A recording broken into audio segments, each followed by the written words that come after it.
안녕하세요. 저는 50대 중반 남성입니다. 현재는 경기도에 살고 있고 작게 사업체 하나를 운영하고 있어요. 크지는 않지만 저희 식구 남한테 아쉬운 소리 안 하고 먹고 싶은 거, 사고 싶은 거, 살 수 있을 정도는 됩니다. 저는 그게 아주 행복하고 말이죠. 아내와는 20대 후반에 연애 결혼을 해서 지금 딸 하나를 두고 있어요. 사람들이 왜 그런 말 하잖아요. 눈에 넣어도 아프지 않다고요. 저에게 제 딸이 그렇습니다. 어찌나 예쁘고 착하고 또 부모 말을 잘 듣는지 저는 정말 저희 딸 같은 딸은 본 적도 들은 적도 없어요. 아내와도 잘 지내는 편이었습니다. 엄청나게 금실이 좋다거나 아직도 너무 사랑해서 사이가 남들이 보기엔 놀랄 정도라던가 뭐 그런 건 아니었지만 그래도 이만하면 어디 가서 사이가 좋다는 이야기는 많이 듣는 편이긴 했어요. 저희 집이 다른 집과 다른 점이 하나 있긴 했는데 그건 바로 10년째 장인어른을 모시고 살고 있거든요. 그것도 그냥 장인어른이 아니라 사고로 누워 계시는 장인어른을 말입니다.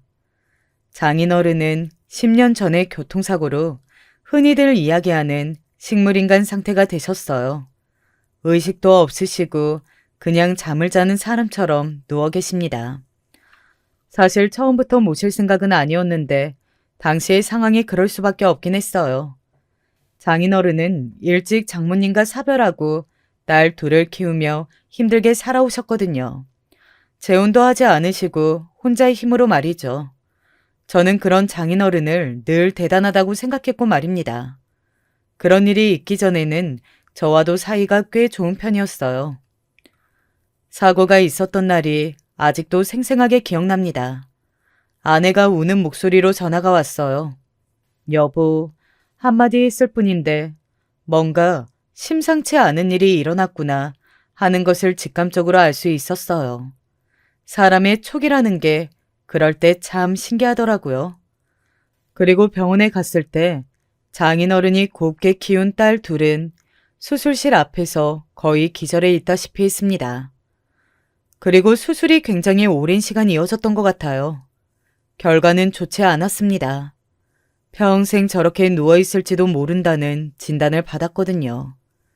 당시에 처형네 부부는 둘 다 그냥 월급을 받은 월급쟁이들이라 병원비를 내는 것에는 한계가 있었고 제가 그 중에서 가장 돈을 잘 버는 편이니 제가 내는 게 당연하다고 생각했습니다. 그렇게 병원비를 수납하고 돌아왔는데 장인어른은 어디에 모실 건지에 대해 이야기를 나누고 있더군요. 저는 당연히 처형내에서 모시고 갈 거라고 생각을 했던 것 같아요. 그러면 한 달에 요양보호사를 고용하는 비용을 제가 내고 뭐 그런 식이 되지 않을까 막연하게 그렇게만 생각했는데 처형은 기함을 하며 자신이 어떻게 모시냐 손사래를 치시더군요. 아니 내가 어떻게 모셔? 나는 일을 하는데 너는 집에서 노니까 네가 모시는 게 맞지. 언니가 언니잖아. 그리고 우리가 그냥 모시래? 사람 고용을 한 비용은 우리가 낸다니까? 돈만 내고 입 싹 닫겠다는 거잖아. 아, 고생은 우리가 다 하고. 전 그럴 거면 요양원에 모시던가. 그것도 돈만 내면 되는 건데. 언니는 말을 무슨 그렇게 해? 아빠가 들으시면 어쩌시려고. 내가 뭐. 그리고 못 모시겠다고 하는 건 너도 마찬가지잖아. 왜 나만 나쁜 년만 들어? 진짜 웃긴다 너. 둘이서 그러고 싸우는데 뒤에 누워 계시는 장인어른을 보니 정말 그렇게 서글플 수가 없더군요. 그렇게 귀하게 열심히 키워온 딸들이 서로 아픈 아버지를 모시지 않겠다고 싸우는 게 말입니다. 어딘가 눈물이 날 것 같았습니다. 그래서 반은 충동적으로 말했던 것 같아요. 우리가 모시죠. 물론 그 말을 한 걸 후회는 하지 않습니다. 가끔 힘들 때도 있지만 그래도 자식된 도리는 다 하는 게 맞는 거잖아요. 언젠가 아내가 고맙다고 말했던 적이 있어요. 진짜 고마워. 당신 같은 남편이 어딨냐 정말. 그러니까 당신이 앞으로 더 잘해. 평생 당신한테 복종한다 나는. 일주일에 3번 정도 보호사분이 와주시고 또 집안일도 해주시는 분이 계셔서 엄청 힘든 건 아니었어요. 물론 집에 아파서 누워있는 사람이 있다는 것 자체만으로도 신경 쓸 일이 전혀 없는 건 아니었지만 그래도 그 정도 불편함은 감수할 수 있었습니다. 그리고 가족관계도 조금 더 좋아진 것 같고 말이죠. 딸아이가 꼬박꼬박 누워있는 할아버지에게 인사를 하면서 어른을 공경하거나 어른을 대하는 것도 많이 배웠고 말이죠. 저도 속상한 일이 있거나 하면 누워 계신 아버님 옆에서 넋두리를 하는 일이 많았습니다. 왜인지는 모르겠지만 꼭 듣고 계시는 것 같았거든요. 아내가 저에게 정말 고마워한다고 생각했어요. 저는 뭐 가족끼리 당연한 일로 그렇게까지 고마워하나 싶었지만 반대로 생각해보면 저라도 그랬을 것 같긴 했습니다. 어느 날은 장인어른이 정말 깨어나실 것 같다고 생각했던 적도 있었어요. 그러면 저희 4식구 다시 잘 살아보자. 뭐 이런 이야기도 나누기도 했습니다. 그렇게 10년이었어요. 그동안 많은 일들이 있었지만 저희 가족은 더더욱 단단해졌다고 생각했습니다. 물론 아내는 티를 많이 내는 성격은 아니었지만 마음으로 느낄 수 있었고 그렇다고 믿었고 말이죠. 그런데 어느 날부터 장인어른의 안색이 좋지 않았어요. 식물인간으로 누워있는 사람에게 무슨 안색이냐 하실 수도 있지만 저는 매일 얼굴을 보니까 바로 알 수 있었거든요. 정말 그랬습니다. 그래서 병원에 갔더니 선생님께서 이렇게 이야기하시더군요. 마음의 준비를 하시는 게 좋을 것 같습니다. 지금 대사 활동이 거의 없는 상태예요. 몸이 기능을 다해가고 있습니다. 점점 하나씩 멈추고 결국은 곧 돌아가시게 될 거예요. 이런 날이 올 거라는 걸 생각해보지 못한 건 아니었지만 막상 들으니 심장이 쿵 하고 내려앉더군요.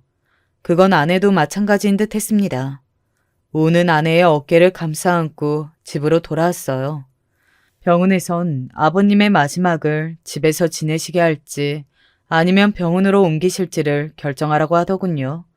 만약에 집에서 임종을 맡겠다고 하면 그런 것들을 잘 할 수 있도록 호스피스 병원을 소개해 주겠다고 말이죠. 저희는 집에서 아버님의 임종을 지키기로 했습니다. 언제 돌아가실지도 모르니 임종을 지키지 못하게 될 수도 있고 또 집에서 더 편안하게 가실 수 있을 거라고 생각했거든요. 그렇게 한동안 저희 집은 손님들로 북적였어요. 소식을 들은 장인어른의 지인분들이나 친척들이 하나둘 인사를 하러 왔기 때문입니다. 그분들과 이야기하며 장인어른을 추억했어요. 제가 장인어른을 처음 배웠던 날이 생각이 나더라고요.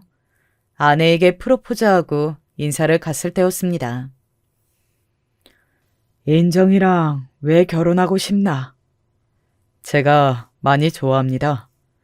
좋아하는 그것만으로 결혼을 결정했다는 말인가? 그게 제일 중요한 것 같은데 아닌가요? 제일 중요하긴 해도 그것만 가지고 안 되는 게 결혼이 아닌가? 좋은 사람인 것 같아서요. 오늘 보니까 좋은 딸인 것도 같고.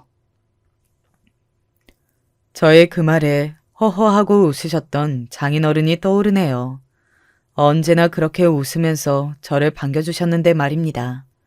그런 것들을 추억하며 며칠을 보내는 동안 장인어른은 세상을 뜨셨어요. 많이 울었던 것 같습니다. 10년 동안 장인어른을 모시며 나름 마음의 준비를 꽤 했다고 생각했는데 그래도 소중한 사람을 떠나보낸다는 건 여전히 슬픈 일이긴 하더라고요. 다들 그런 저를 보고 장인어른이 사위를 정말 잘 뒀다고 입이 마르도록 칭찬하셨고 말입니다. 물론 그런 소리 듣자고 한 일은 아니었지만요. 그런데 장인어른의 장례를 치르는 동안에도 처형과 아내는 끊임없이 마찰이 있었어요. 언니가 뭐한 게 있다고 여기서 큰딸 노릇을 해? 내가 못한 건 또 뭔데? 여유되는 사람이 모시는 게 당연하지. 요즘 같은 세상에 큰딸이라고 당연히 모시고 그런 게 더 말이 안 되지 않아?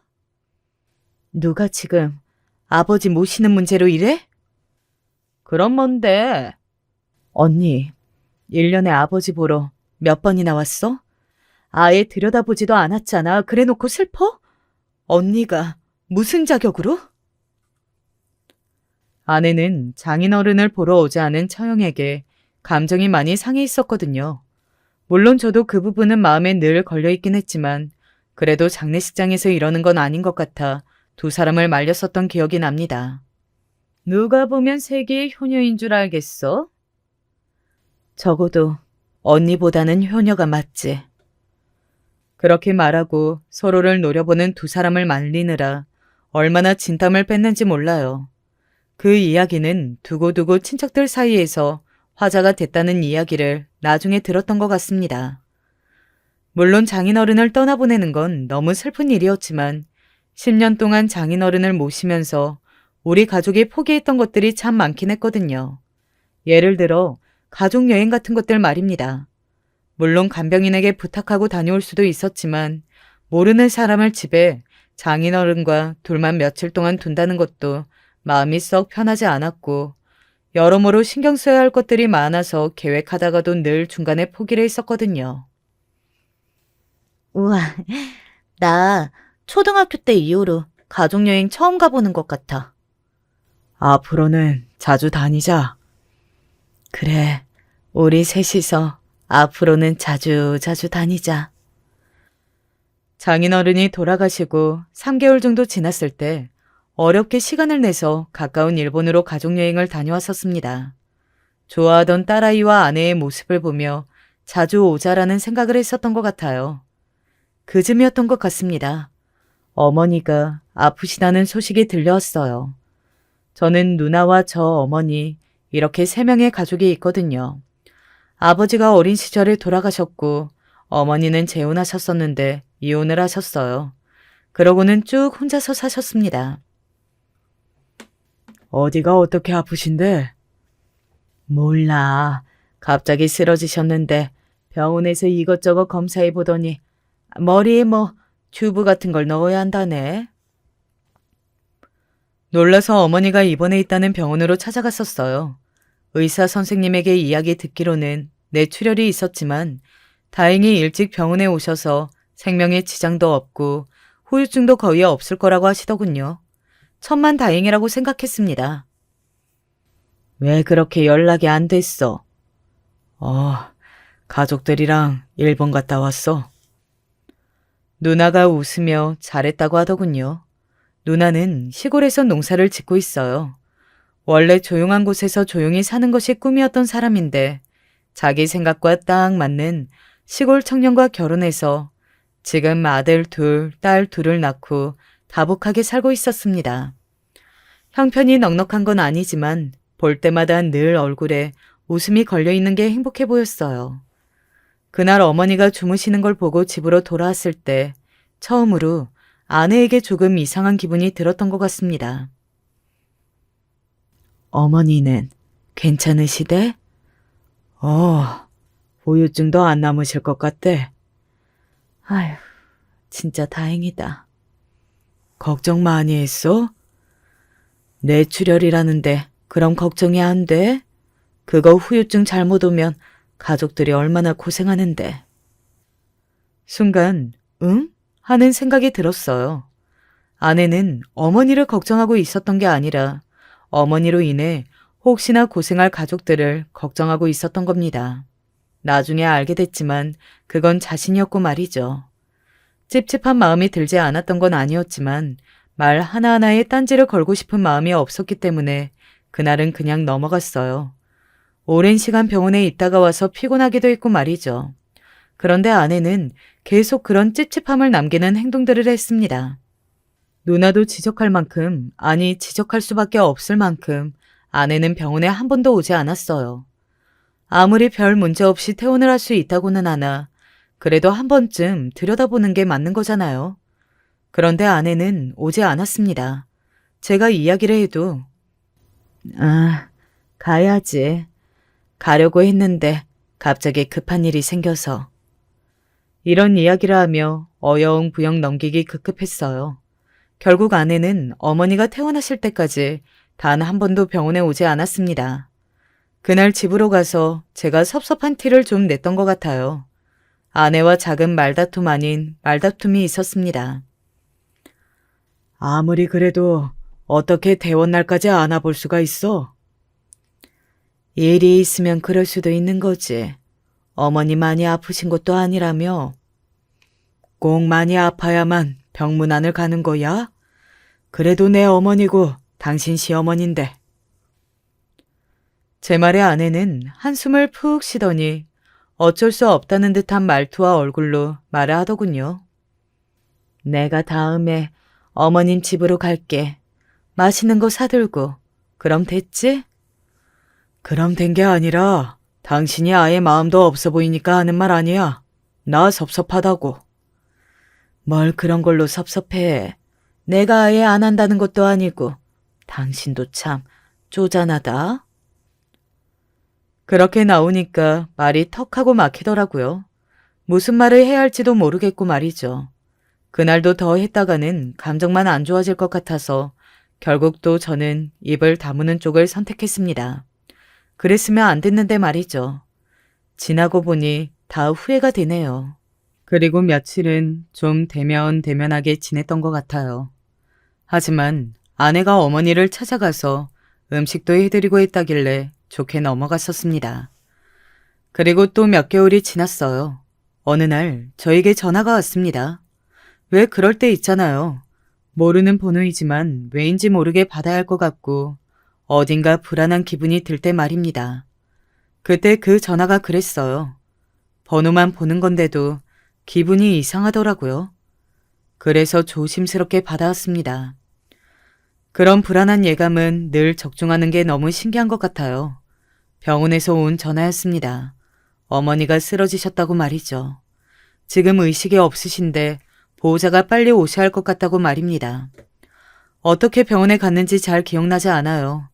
운전을 할 수 없어서 택시를 탔고 마치 꿈꾸는 듯한 몽롱한 기분으로 응급실 안으로 들어갔던 것 같습니다.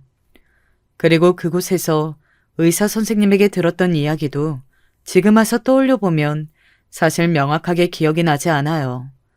어머니가 쓰러지신 채 발견이 됐고 뇌출혈인 것 같고 늦게 발견이 되셔서 위험하시다. 수술 들어가야 하는데 빨리 동의서를 쓰시라. 뭐 대충 그런 내용들이었던 것 같습니다. 정신없이 동의서를 쓰고 수술실 앞에서 멍하니 앉아 있는데 시골에서 누나가 올라왔습니다. 수술실 들어가신 지 얼마나 됐어? 누나의 그 물음에 처음으로 시계를 확인했어요. 그리고 다시 절망에 빠졌습니다. 12시간 넘은 것 같아. 오래 걸릴 거라는 걸 알고 있었지만 이 정도로 오래 걸리니 어딘가 절망적인 기분이 들더라고요. 무릎에 얼굴을 파묻고 눈물을 삼켰습니다. 누나가 그런 저의 어깨를 가만히 쓰다듬었어요. 저희 어머니는 어릴 적 남편을 잃고 정말 아차카치 안 해본 일이 없을 정도로 모든 일을 다 하시며 저희 남매를 키워오신 분이셨습니다. 저와 누나는 그런 어머니의 모습을 바로 옆에서 매일 지켜봤고 말이죠. 늘 당당하고 뭐든 다 할 수 있을 것 같았던 어머니가 늦은 밤 부엌에서 소주를 마시며 아버지를 원망하는 듯한 말을 할 때 처음으로 어머니가 너무 힘드시는구나 하는 걸 알았었습니다. 그 이후로는 속 썩이는 짓을 하지 않았던 것 같아요. 매일 말로만 했습니다. 호강시켜드리겠다고, 효도하겠다고요. 그러면서 저 사는 게 바쁘고 정신없어서 정말 제대로 된 효도 한번 하지 못했어요. 그저 한 달에 용돈을 두둑히 드리는 걸로 자식 노릇을 하고 있는 거라고 그렇게 생각했었습니다. 그런데 저 수술실 안에 어머니가 10시간이 넘는 시간 동안 누워 계시고 또 살아서 나오실지 아니실지도 모른다고 생각하니 그동안 제가 정말 어머니께 무심했구나. 나는 대체 어머니께 해드린 게 뭔가 하는 생각이 들더군요. 살아서 나오시기만 하셨으면 좋겠다. 다 괜찮으니까 살아만 계셨으면 좋겠어. 그렇게 빌고 또 빌었어요. 다 모르겠고 어머니만 살려달라고 말이죠. 못다한 효도 다 할 수 있게 한 번만 기회를 달라고요. 그런 저의 기도가 하늘에 닿았던 건지 어머니는 살아서 그 수술실을 나오셨습니다. 정말 다행히도 말입니다. 후유증이 심하게 날 겁니다. 제대로 걷지도 못하실 거고 아마 말하거나 손을 쓰는데도 지장이 있을 거예요. 가족분들이 아주 힘드시겠지만 그래도 지금은 살아서 나오신 것만으로도 기적이에요. 저와 누나는 그 자리에 주저앉았습니다. 어머니를 가장 좋은 병실에 입원시켜 드리고서는 누나랑 이야기를 나눴어요. 사실 그때까지만 해도 정신이 없어서 아내가 수술 시작하고 얼마 되지 않아 잠깐 있다가 돌아간 뒤 다시 오지 않았다는 사실을 신경 쓸 겨를이 없었습니다. 내가 모시고 갈게. 엄마 시골에서 좋은 공기 마시면서 사시면 회복이 빠르실 거야. 그리고 조용한 곳이 아무래도 좋지 않겠니? 누나는 어머니를 본인이 모시고 가겠다고 하더군요. 하지만 저는 어머니를 제가 모시고 있고 싶었습니다. 욕심이라고 할 수도 있지만 나름의 생각으로는 농사하는 누나가 어머니까지 모실 수 있을까 하는 걱정이 들었던 것도 사실이었고요. 내가 모실게. 사업하느라 바쁜 애가 그럴 정신이 어딨어. 마누라도 있고 그리고 장인어른도 모셔봤는데 뭐. 그래도 가만히 누워만 계시는 분이랑 같니? 어머니, 내가 모실 거야. 늘 돈만 들였지 제대로 된 효도라고는 한 적도 없는데 모시고 살면서 좋은 거 다 해드릴 거야. 나한테 그럴 기회를 줘, 누나. 누나는 잠시 고민하는 듯 하더니 고개를 끄덕였습니다. 사실 내가 모셔야 마음이 편할 것 같은데 네가 그렇게까지 이야기를 하면 어쩔 수 없지. 대신 내가 자주 올라올게. 누나도 누나 일 힘든데 뭐하러? 나도 우리 엄마 보러 오고 싶어서 그런다는 거거든. 하며 둘이 그렇게 정리했어요. 그리고 집에 바쁜 일이 있었던 누나는 다시 금방 올라오겠다며 급하게 집으로 내려갔습니다. 그리고 그날 저녁에 아내에게 전화가 왔어요. 병원에 계속 있을 거예요? 옷 좀 가져와. 아내에게 전화가 오자 아내가 수술 시작하고 얼마 되지 않아서 잠시 다녀간 거 외에는 얼굴을 비추지 않았다는 것이 떠올랐어요. 사실 섭섭하지 않았다면 그게 거짓말이겠죠. 뭘 바라고 장인어른을 모신 건 아니었지만 그래도 제가 그렇게 했는데 아내는 저희 어머니에게는 관심도 없어 보이고 걱정도 하지 않은 것 같은 이 상황이 계속 마음에 걸렸습니다. 아내가 제 옷과 먹을 것들을 싸서 들고 병원으로 왔어요. 그런 아내에게 짐을 받아들고 잠시 나가자고 했습니다. 할 이야기가 있다고 말이죠. 아내는 제가 무슨 말을 할지 어렴풋이 짐작을 한 듯 표정이 썩 좋지는 않았어요. 내가 모시기로 했어. 누나가 모시고 싶어 했는데 내가 그러겠다고 했어. 왜? 누님이 모시기로 하신 거면 그냥 그러겠다고 하면 되지. 내가 모시고 싶어서. 왜 사서 고생을 해? 아픈 사람 돌보는 게 쉬운 일인 줄 알아? 가만히 누워있는 사람이랑 같은 줄 아냐고. 우리 어머니, 나한테 어떤 분인지 당신이 더 잘 알잖아. 일찍 남편 떠나보내고 우리를 어떻게 키웠는지. 여태 돈만 들였지 제대로 된 효도라고는 한 번도 한 적 없어. 이번에 모시고 살면서 그동안 못 해드린 거 다 할 거야. 그니까 그걸 왜 당신만 하느냐고. 당신만 자식이야? 내가 하고 싶으니까 내가 할 거야. 제 말에 아내는 확 인상을 찌푸리더군요. 정말이지 싫은 얼굴로 말입니다. 저는 그런 아내의 표정에 상처받았던 것 같아요. 나는 못해. 안 해. 내가 이 나이에 시어머니 병수발까지 들게 생겼어? 누가 당신 보고 하래? 내가 할 거야. 그리고 간병인도 고용할 거고. 당신 하기 싫으면 안 해도 돼. 내가 다 알아서 하니까. 그게 말이 쉽지. 집에 아픈 사람이 있는데 어떻게 신경을 안 써? 그리고 어떻게 하기 싫다고 안 해? 우리 집에 그냥 아픈 사람이 있는 게 신경이 쓰이고 싫다고. 아내의 그런 말에 순간 굳었습니다. 어이가 없는 걸 넘어 화가 나더군요. 아니, 장인어른은 뭐 아픈 사람이 아니었답니까? 그런 장인어른을 저희 집에 10년을 모시고 살았습니다. 그런데 저런 말을 어떻게 할 수 있는 건지 정말이지 이해가 가지 않았습니다. 집에 노인네 하나 있으면 냄새도 얼마나 나는데 나는 못 모셔. 당신 말 다 했어? 우리 어머니가 당신에게 어떻게 했는데? 내가 장인어른 모시고 산다고 할 때 뭐라고 했는지 다 잊었어? 당신이 사람이야? 정말 눈물이 날 것 같더군요.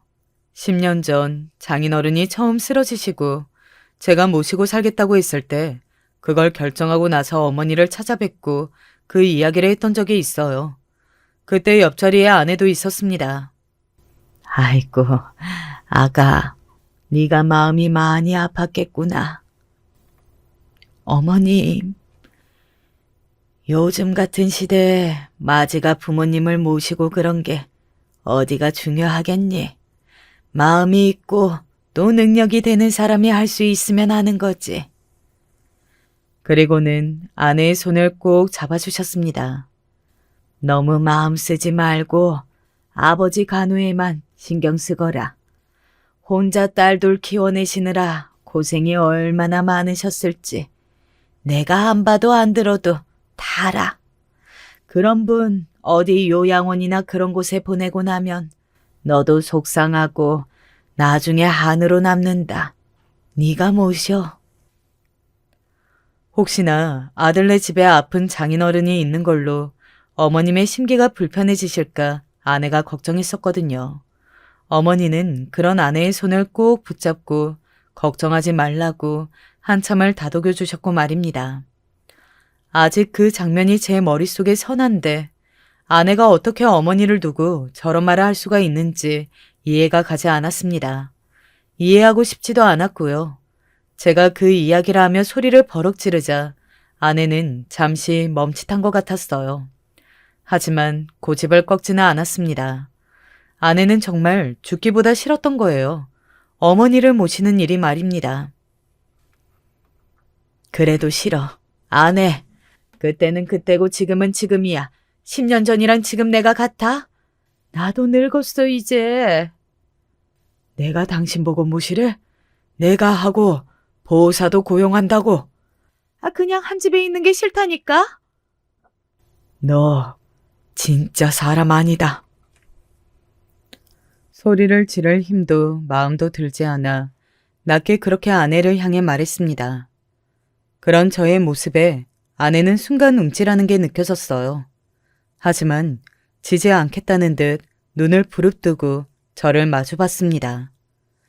그 순간 저는 이 사람이랑 더 이상 살 수 없겠구나 하는 생각을 했던 것 같아요. 왜 사람한테 오만정이 다 떨어진다는 표현을 쓸 때가 종종 있잖아요. 그 말이 정말 그렇게까지 공감이 되는 순간이 없었습니다. 저는 그 순간 제 아내에게 정말 오만정이 다 떨어졌어요. 얼굴을 보고 있는 것만으로도 견디기 힘들 만큼 말입니다. 저의 그런 마음을 아는지 모르는지 아내는 아주 당당하게 말을 해왔습니다. 정 그렇게 어머니를 모시고 싶으면 나랑 이혼해. 나중에 안 거지만 아내는 제가 그렇게 이야기하면 겁을 내고 물러설 줄 알았다고 하더군요. 정말 이혼할 마음은 하나도 없었다고 말이죠. 하지만 저는 아내의 그 말에 헛웃음이 나왔습니다. 아내가 그 말을 하지 않았더라도 아마 제가 먼저 했을 거예요. 그래, 이혼하자. 뭐? 이혼하자며? 그래, 하자고 이혼. 당신 지금 제정신이야? 이혼하자고? 당신이 하자며? 그니까 당신은 지금 어머니를 모시는 걸 선택하겠다는 거지? 나랑 영지를 두고? 여기서 영지가 왜 나와?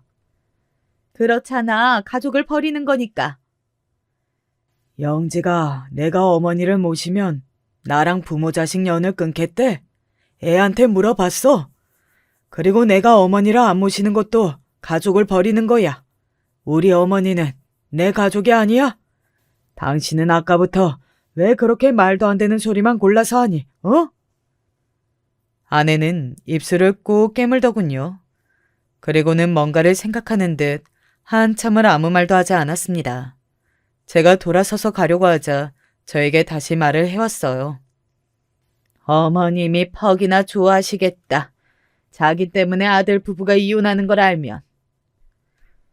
그 말에 정말 이성이 확 끊어지는 듯 했습니다. 화가 머리 끝까지 난다는 게 이럴 때 하는 말이구나 싶었어요. 그게 왜 어머니 때문이야? 맞잖아. 어머니 못 모시겠다고 하는 걸로 이혼한다고 하는 거면? 이혼 이야기 꺼낸 건 당신이 먼저고, 그리고 내가 이혼을 하는 건 당신 때문이야. 나는 지금 오늘 당신과 나눈 대화로 당신이 무슨 생각을 하고 있는지 확실하게 알았고 오만정이 다 떨어졌어. 이제 당신이랑은 어머니를 모시고 살든 아니든 부부로 못 살아. 나는 지금 당신 얼굴 보고 있는 것만으로도 구역질이 나올 것 같아. 알아? 그러고는 돌아서서 나왔습니다. 병실로 돌아가 아직 깨어나지 않은 어머니의 얼굴을 보는데 눈물이 났습니다. 정말 오열하듯 울었던 것 같아요. 많은 생각들이 폭풍처럼 몰려왔거든요. 나만 아내를 정말 소중한 내 가족으로 생각했다고 하는 생각과 왜 그렇게 바보같이 살았지 하는 후회와 평생 믿었던 사람에 대한 배신감에 정말 몸소리 쳤습니다. 아내는 그런 어머님이 깨어나실 때까지 한 번도 병원에 찾아오지 않았어요. 중간에 딸아이가 한 번 왔습니다. 그런데 딸아이는 모르는 눈치더군요. 아내도 아마 딸아이에게 이야기하기엔 부끄러웠던 모양이었습니다. 자기 아버지를 제가 10년이나 모셨는데 본인이 시어머니 모시기 싫다고 저에게 이혼을 하자고 한 사실을 딸에게 어떻게 말할 수 있겠어요?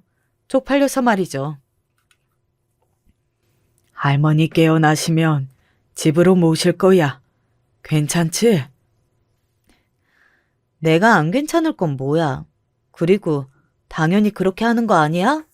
나는 당연히 그렇게 하는 걸로 알고 있었는데? 딸아이의 그 말이 정말 고마워서 눈물이 났습니다. 제 눈물을 보고 딸아이가 몹시 당황해 하더군요. 아빠, 왜 울어? 네가 그렇게 말해주는 게 정말 고마워서. 이게 뭐가 고마워. 당연한 건데. 할머니가 아빠 힘들게 키운 거 내가 모르는 것도 아니고. 그리고 할아버지도 모셨는데. 그러니까요. 이렇게 생각하는 게 보통 맞는 거잖아요.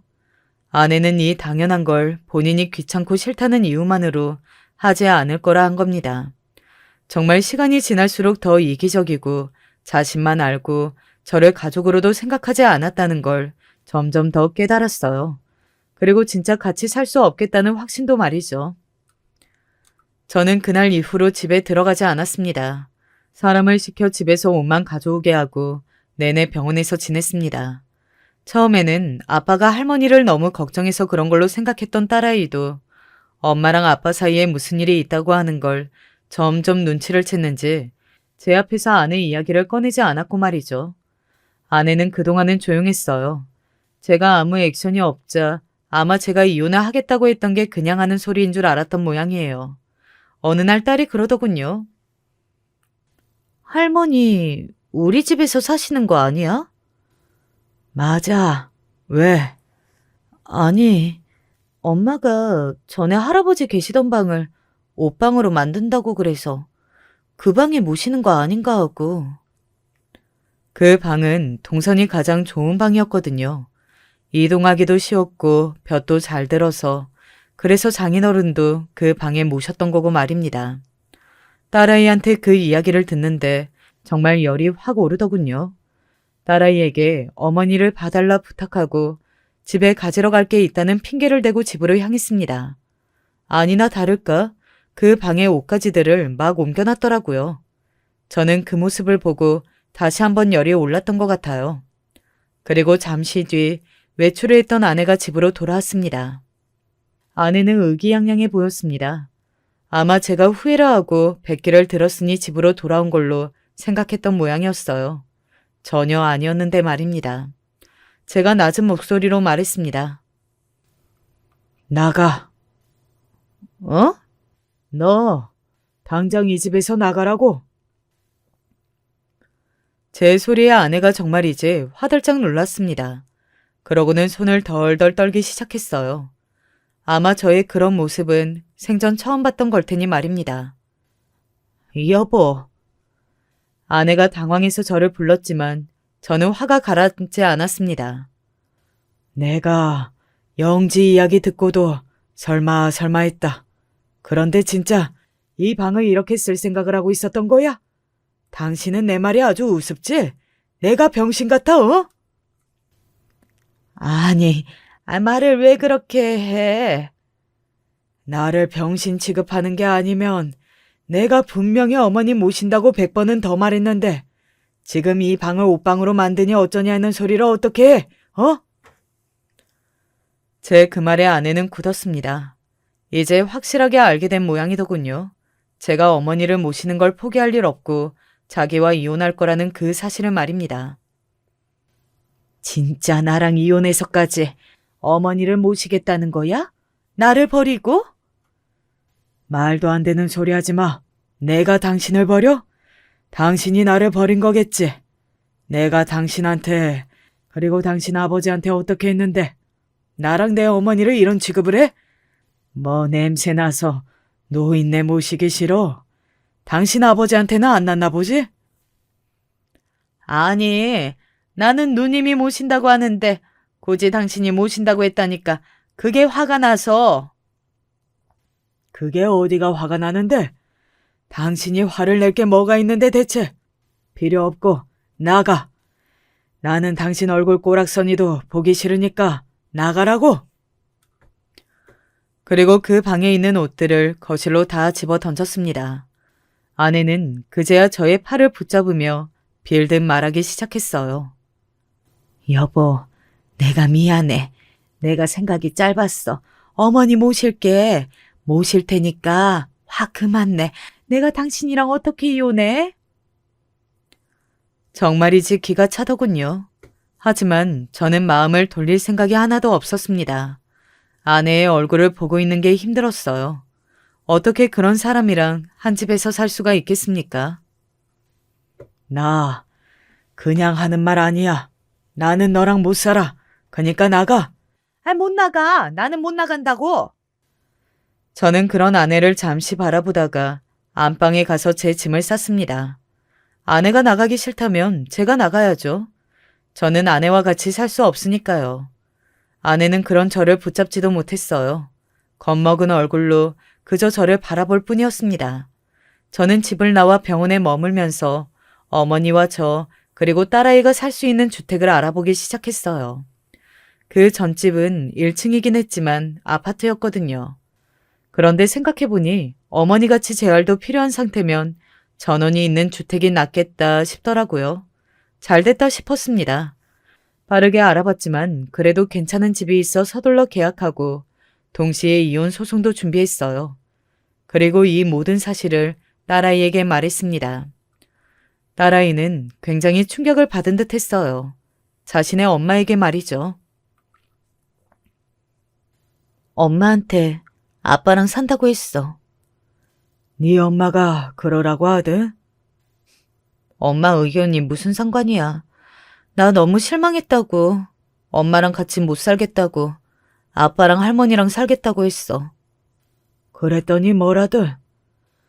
오해라고 그러면서 미안하다고 하는데 나도 너무 실망해서 그런 말은 들리지도 않았어. 딸아이는 아내에게 정말 인간적으로 실망한 듯 보이더군요. 그리고 그걸로 인해 상처도 많이 받은 듯 보였고 말이죠. 그런 딸아이를 보는 제 마음도 아팠습니다. 미안하다. 아빠가 뭐가? 괜히 어른들 일에 자식이 상처받은 것 같아서 부모로서 어른으로서 미안해. 제 말을 듣고 딸아이가 울었던 게 기억이 납니다. 그 눈물을 보며 아내가 더더욱 원망스러웠어요. 본인의 이기심으로 가족을 저버린 아내가 말입니다. 어머니가 깨어나시고 한동안은 정말 정신이 없었어요. 어머님이 깨어나셨다는 기쁨의 말입니다. 어머님은 아내가 오지 않는 것에 대해 궁금해하시는 듯 했지만 제가 말하지 않으니 묻지 않으셨어요. 딸아이도 엄마 이야기를 하지 않은 걸 보아 그냥 대충 짐작은 하시는 걸로 보였어요. 누나에게는 다 털어놨습니다. 누나도 분노하더군요. 아내를 정말 좋아했거든요. 요즘 그런 아이 없다면서 늘 칭찬했고 말이죠. 누나는 아내에게 화를 내면서도 저에게 미안해했습니다. 내가 그냥 어머니 모신다고 더 강력하게 이야기를 할 걸 그랬나 보다. 아니야. 그랬어도 내가 모신다 했을 거고 나는 아내가 그런 사람인 줄 몰랐던 채로 사는 것도 싫어. 제 말에 누나가 공감하는 듯 고개를 끄덕였습니다. 그렇게 저희 집 식구들 상황은 다 정리가 되었어요. 그런데 아내는 자신의 언니에게 이 모든 이야기를 하지 않은 것 같더라고요. 오랜만에 저에게 전화가 와서 가족끼리 식사나 하자는 처형의 말에 이런 일이 있어서 지금 이혼 절차를 밟고 있다고 하니 상당히 놀라더라고요. 나보고 양심 없다고 그 난리를 치더니 지가 더 없었네. 내가 대신 미안해. 라는 이야기를 들었습니다. 그렇게 모든 사람들이 다 알게 되었어요. 아내의 본 모습을 말입니다. 아내에게 계속해서 연락이 왔지만 받지 않았습니다. 아마 이혼 소장에 도착한 모양이라고 생각했어요. 집은 급하게 구한 것 치고 아주 좋았어요. 작은 정원이 딸린 1층 단독주택이었습니다. 그 전 집주인 분들이 원래 본인들이 평생 살 생각으로 지으셨는데 외국을 나가게 되어 내놓으신 거라고 하더라고요. 그 말에 맞게 집은 정말 정성 들여 지어진 티가 많이 났습니다. 무엇보다 동선이 너무 좋아서 아픈 사람에게 좋아 보였어요. 어머니도 무척 마음에 들어 하셨고 딸아이도 너무 좋아했고 말이죠. 어머니가 퇴원하고 이사를 하고 한동안은 현실을 잠깐 잊고 살았던 것 같습니다.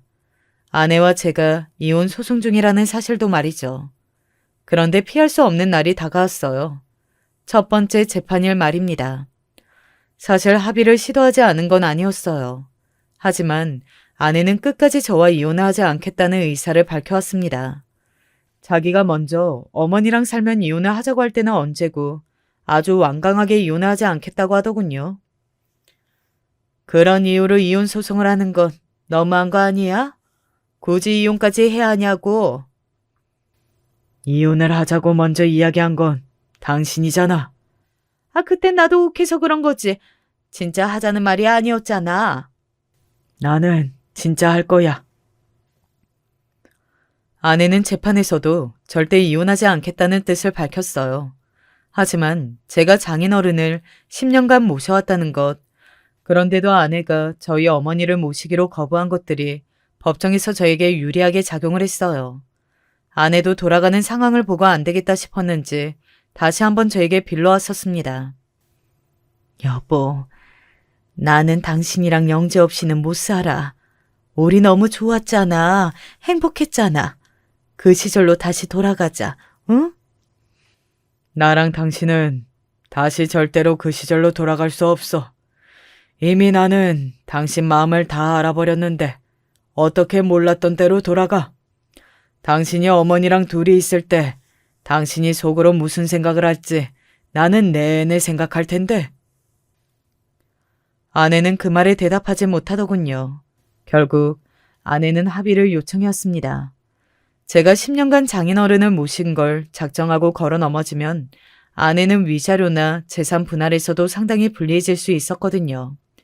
그래서 한 푼이라도 더 받으려면 합의를 하는 게 낫다는 조언을 들은 것 같았습니다. 저는 아내에게 그 집만 주는 걸로 합의하고 이혼했어요. 사실 덜 줄 수도 있었지만 이 일이 더 길어지는 게 싫었거든요. 어머님이 자꾸 신경 쓰시는 것도 같았고 딸아이에게 부모의 이런 모습을 더 보여주는 것도 싫었고 말입니다. 듣기로는 아내는 굉장히 후회하고 있다고 하더군요. 주변 사람들에게도 소문이 다 났는지 어떻게 하다가 그런 남편을 놓쳤냐 등 왜 그런 바보 같은 짓을 했냐는 등 오만 소리를 다 듣고 있는 것 같았습니다. 뭐 본인의 업보겠죠. 그러면 아내는 주위 사람들에게 금방 다시 합칠 거라며 말도 안 되는 소리를 하고 다니는 모양이더라고요. 절대 그럴 일이 없는데 말입니다. 한 번은 제가 어디서 선을 봤다는 이상한 소문을 듣고 와서는 저에게 재혼할 거냐며 고래고래 소리를 질러댔던 적도 있어요. 그러면서 흥분해서 또 속 안에 있던 말들을 하더군요. 요즘 같은 세상에 어느 정신 나간 여자가 아픈 시어머니 있는 채취 자리를 와? 당신도 진짜 미쳤구나. 하면서 말이죠. 그때 집안에 딸아이도 있었는데 안에서 듣다 못한 딸아이가 나왔습니다.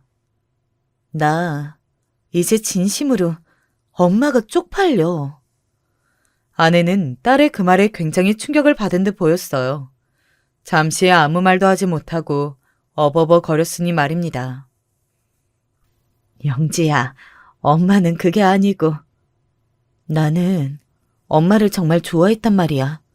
그런데 엄마는 우리 가족이 그만큼 소중하지 않았던 거야.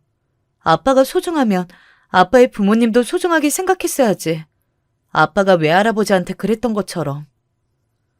아내는 아무 말도 하지 못하고 그저 듣고만 있었습니다. 엄마는 그때 그렇게 함으로써 나랑 아빠도 소중하지 않다는 걸, 사실은 엄마는 정말 자신밖에 모르는 이기적인 사람이었다는 걸 보여준 거야. 그리고 지금도 봐. 집안에 나도 할머니도 있을 수도 있다는 걸 알면서도 어떻게 이렇게 고래고래 소리 지르면서 그런 말을 하는 건 들어도 상관없다는 행동이잖아. 엄마가 기분 풀려고 지금 내 기분과 아빠 기분, 그리고 할머니 기분까지 망치고 있는 거잖아. 영지야, 그만하면 됐어. 들어가, 어? 아빠가 엄마 보낼게. 아빠도 이제 다시는 엄마 상대해주지 마. 나는 엄마 다시는 안 볼 거니까. 나는 엄마가 너무너무 싫어. 딸아이는 그렇게 소리치고는 집 안으로 들어갔어요. 마지막에 약간 눈물이 고였던 걸로 봐서 마음이 너무 아팠습니다. 딸아이가 사라진 쪽을 보고 있다가 아내 쪽으로 시선을 돌렸어요. 아내는 멍하니 그 자리에 서 있더군요. 이 모든 건 당신이 자처한 거야. 다른 사람 탓하지 말고 오로지 당신 탓만 해.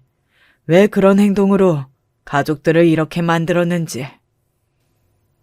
나는 그저 행복해지고 싶었을 뿐이야. 그 행복을 발로 차버린 것도 당신이야. 그리고 나랑 합친다는 둥 그런 말도 안 되는 소리도 그만하고 다녀. 나는 죽으면 죽었지 당신이랑 다시 합치는 짓은 하지 않아. 그렇게 말하고는 집 안으로 들어왔습니다. 아내는 그 자리에 서서 한동안 아무것도 하지 못하고 멍하게 있다가 돌아갔어요. 그러고는 그런 식으로 집으로 찾아오는 일은 다시 일어나지 않았습니다. 아무래도 딸아이에게 그런 말을 들은 건 충격이긴 한 것 같더라고요.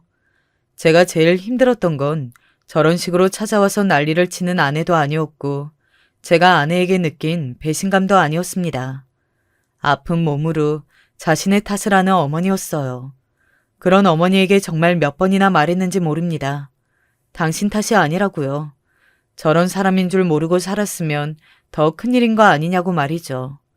물론 제가 장인어른을 모시는 건 이런 날을 생각하고 한 일은 아니었습니다. 딸의 말처럼 저는 아내가 소중했고 저희 가족을 아꼈으니까 아내의 아버지도 소중했을 뿐이에요. 아내는 그러지 못했고 말이죠. 아마도 아내는 지금쯤이면 자신이 무엇을 잃었는지 그로 인해 얼마나 불행해졌는지 제대로 실감하고 있을 겁니다. 그리고 매일매일을 그 큰 집에서 혼자 일어나고 혼자 밥을 먹고 혼자 잠이 들면서 자신이 얼마나 잘못을 했는지 깨닫겠죠. 그게 제가 아내에게 주는 벌이고 말입니다. 그리고 저는 보란듯이 딸과 어머니와 행복하게 살 겁니다. 정말 보란듯이 말이에요. 물론 지금도 그러고 있지만요. 어머님은 상당히 많이 좋아지셨어요. 저에게 폐가 되고 싶지 않다고 재활을 정말 열심히 하고 계시거든요. 저는 또 그 모습을 보면서 마음이 아프지만 말입니다. 제 이야기는 여기까지입니다. 이야기하고 보니까 정말 큰일을 겪어내긴 했네요. 그리고 되새기면 되새길수록 아내를 용서할 수 없고 말입니다. 아마 시간이 꽤 흐르더라도 저나 딸 그리고 어머니의 가슴에 이 일은 상처로 남아있겠죠. 그럼에도 불구하고 함께하면 행복할 수 있을 거예요. 이야기가 너무 길어졌네요. 나이가 드니 요즘 더 쓸데없는 말들을 하게 되는 것 같아요. 긴 이야기 들어주셔서 너무 감사합니다. 추운 겨울 늘 몸 조심하세요. 안녕하세요. 저는 지금 분노로 인해 일이 손에 잘 잡히지 않고 멍하니 하루하루 살고 있는 40대 남자입니다. 요 근래 어떤 정신으로 살았는지 모르겠지만 그동안 몇 없는 친구놈들 만나서 위로도 받고 다른 지인들에겐 제 상황을 알릴 수 없어 쥐죽은 듯 지냈어요. 저도 이제 좀 살고 싶어서 이런 글도 다 써보게 되었어요. 다소 감정적인 상태로 쓰는 거라 저도 몇 번이나 흥분해서 적을 수 있지만 가급적 제 불안정한 상황임을 이해해 주시고 읽어 주셨으면 감사하겠습니다. 저는 한창 결혼 생활을 하고 있던 와중에 계속 미루고 미뤘던 어선 관련 일을 결국 감당하게 되었어요. 웬만하면 하지 않겠다고 용을 써봤지만 제 상황상 안 할 수가 없는 상황까지 밀려나가다 보니 그런 결론을 내릴 수밖에 없었어요. 그때 전 결혼 8년 차였고 무려 2년이라는 시간 동안 나가 있게 되었는데요. 이때 부모님 걱정도 많으시고 처가 쪽에서도 염려가 많으셨죠. 가장 걱정이 많았던 건 바로 아내였을 거고요. 될 수 있는 한 미뤄봐라. 꼭 그렇게 가야겠냐고 했지만 이미 결정나버린 걸 어떡하겠어요. 그래도 우리는 연애를 포함해 10년이 넘는 시간 동안 긴 유대 관계를 유지했으니 그런 와중에 건강히 잘 타고 돌아올 수 있기를 바랄 뿐이었죠. 당신, 아무쪼록 잘 다녀와. 나도 계속 어선 관련된 일만 검색해보고 있지 뭐야. 당신처럼 물 싫어하고 질겁하는 사람이 어찌 적응할지 나도 잠이 안 와. 아내 말처럼 전 멀미도 심한 데다가 배 안에 서 있는 그 군계 질서에 아주 질색하는 사람이에요. 이 부분에선 어선을 타기 전부터 이미 숱하게 알아왔던 부분이고 아니까 더더욱 가기 싫어지더군요. 어찌되었건 번복할 수 없다면 적응하는 수밖에 없었고 그렇게 어선을 탄 채 대략적인 기한만 안내받은 채 제 시간은 쭉쭉 흘러가게 되었어요. 당시 별일 다 겪고 도대체 어떻게 그 시간들을 견뎠는지 군대 2번 간 것과 다름없는 육체적, 정신적 소비가 있었어요. 전 배를 타고 지내는 동안 우리 가족들이나 아내의 꿈을 몇 번이나 꾸겠구나 생각했는데요. 생각보다 그렇지도 않더라고요. 왜냐하면 이미 배 안에서의 일정은 너무 빡빡하고 그 안에서도 정치가 있다 보니 내내 긴장하고 살 수밖에 없었어요. 가끔 외려 악몽이나 안 꾸면 다행이었지. 저에게 있어 좋은 기억의 기반이 되어주는 가족들이나 아내는 안 나오더라고요. 그 힘든 배 위에서 이건 거의 사치를 바라는 수준이었다고 보는 게 나을까요? 아무튼 그렇게 힘겹게 배를 타는 동안 해외로도 넘어가고 말 안 통하는 사람들과의 시간도 답답하게 보내고 중간중간 집과 연락도 해가면서 그렇게 버티게 되었어요. 말 그대로 버티는 것뿐이고 그에 못지않게 보수를 벌었냐고 하면 또 그것도 맞긴 해요. 저도 엄연히 그런 부분에서 유혹이 없진 않았다고 봐야 할 테니까요. 아무튼 이렇게 되새기는 자체로도 저에게 상당한 불쾌감과 트라우마로 남아있는 것이 바로 어선을 경험했던 때예요. 어찌됐든 시간은 계속 흘러간다고 저는 해당 시기를 마치고 다시 저희 집으로 돌아왔고요. 사실 엄청나게 그리웠던 건 초창기였고 점점 시간을 채워갈 때에는 집에 돌아간다는 실감도 잘 안 났었어요. 그래도 일단 돌아가면 제일 먼저 부모님 뵙고 어머니 밥도 먹고 싶고 아내 무릎에 누워 이런저런 얘기도 하고 싶었어요. 나 이런 일이 있었고 솔직히 이렇게 집에 와 있는 게 아직도 체감이 안 난다 등등의 얘기들을 쌓아두고서요. 돌아올 무렵이 되니까 이것저것 생각들이 돌아오더라고요. 제 몸도 본능적으로 감지를 했는지 그런 일말의 준비를 하는 게 느껴졌어요. 그렇게 막상 집으로 돌아오니까 익숙했던 집의 모양인데도 불구하고 되게 낯설고 달라진 게 하나도 없는 것 같은데도 뭔가 변한 구석이 느껴지더라고요. 집이 뭔가 우리 집 같지 않네. 나만 그렇게 느끼는 거겠지? 이런 말을 저도 심호흡하고 꺼냈는데 아내는 그냥 대답 없이 눈을 휘둥그레 뜨기만 하더라고요. 우리도 얼굴을 제대로 마주한 건 2년 만이었으니 서로 나름 외견상으로는 약간의 차이가 있었던 것 같아요. 안 본 사이 아내는 흰머리가 늘어있더라고요. 저보다 5살이나 어린 아내인데 아무래도 여자들은 남자들보다 노화가 좀 더 빠른 건지 아이도 안 낳은 사람이 약간 피로해 보이고 주름도 생긴 게 보였어요. 저희 누나는 아기를 낳고 그렇게 빠르게 머리가 빠지고 주름도 들고 팍팍 늙는 것 같다고 하더라고요. 누나가 30대 후반에 느지막이 아이를 낳아 더 고생한 것도 있고 말이죠. 우리 부부는 8년 차가 되던 무렵까지 아이가 안 생겼고 그러던 와중 제가 어선에 오르게 되니 차라리 다행이다 싶었어요. 만약 어선 타기 직전에도 느지막이 아이가 생겼다면 저 없는 동안 아내 혼자 임신 출산 시기를 거쳐 외로운 육아를 해야 했을 테니까요. 그런데 이때 아내는 제가 미리 집에 온다고 전화로 알렸음에도 불구하고 몸이 어디 안 좋은지 도통 표정도 좋지 않고 되게 기력이 없더라고요. 제 딴에는 나름 아내가 반겨주기도 하고 고생 많았다며 등도 두드려주고 제가 좋아하는 부대찌개 정도는 만들어주지 않을까 싶었어요. 전화로도 제가 이미 먹고 싶다고 말을 했는데 그때도 약간 피곤하다고 짜증스럽게 말하긴 했거든요. 저기 당신 몸이 안 좋아? 기분이 별로 안 좋아 보이네. 그런데 우리 이렇게 만난 게 얼마만인데 나 얼른 씻고 나올게. 나가서 우리 뭐라도 맛있는 거 먹을까?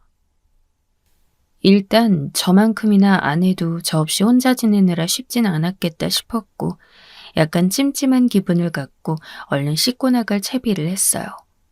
그런데 여전히 아내는 제가 알던 평소 모습과는 다르게 무기력한 얼굴로 미동도 없이 있는 거예요. 분위기도 영 좋지 않고 하나밖에 없는 남편이 집에 왔는데도 저를 대하는 모양새를 보고 있자니 저도 점점 기분이 좋지 않더라고요. 당신 무슨 일 있어? 뭔 일 있다고 해도 그래도 내가 이렇게 왔는데 좀 반겨주고 그러는 기색도 없어. 나 좀 많이 서운하네. 가뜩이나 많이 지쳐있고 피곤하고 괜스레 저도 애처럼 서운이 밀려오니 이런 말 저런 말 늘어놓게 되더라고요. 그런데 이런 말에도 딱히 반응이 없고 그냥 듣는 둥 마는 둥 하기에 그래서 많은 이들이 결혼 생활 중 공백이 생기는 걸 염려하나 보다 싶었어요. 이제 깨달아야 달라지는 것도 없고 아무튼 기분이 안 좋아서 저도 거실 쪽에 벌러덩 누웠는데요. 이때 저는 다소 당황스러운 풍경을 발견하게 되었어요. 순간 제가 느꼈던 그때 분위기란 이거야말로 배에서 지내던 생활 이상으로 저에게 트라우마가 된 게 아닐까 싶어요. 실제로 아직도 이때 문을 열어보던 저의 그 떨렸던 마음이라든지 눈으로 확인하게 된 장면이라든지 많은 것들이 제 가슴을 때리고 불안하게 하니까요. 거실 TV 바로 옆에는 안방이 있는데 거길 슬그머니 열어보고 그대로 기절초풍할 뻔했거든요. 누나라도 다녀간 건가 잠깐 몇 초 착각할 뻔했는데요. 안방 안쪽에는 자그마한 침대가 있고 거기에는 웬 아기가 꿈틀거리는 거예요. 이 광경이 도대체가 당장 눈으로도 들어오지 않고 이해할 수 없는 게 맞잖아요. 우리 집에 아기 소리가 들릴 일은 천지가 개벽해도 없어야 하는데 말이죠. 순간적으로 저는 아내에게 물어봤고 아내는 그런 저를 흘끔 보더니 일어나서 그냥 안방으로 들어가는 거예요.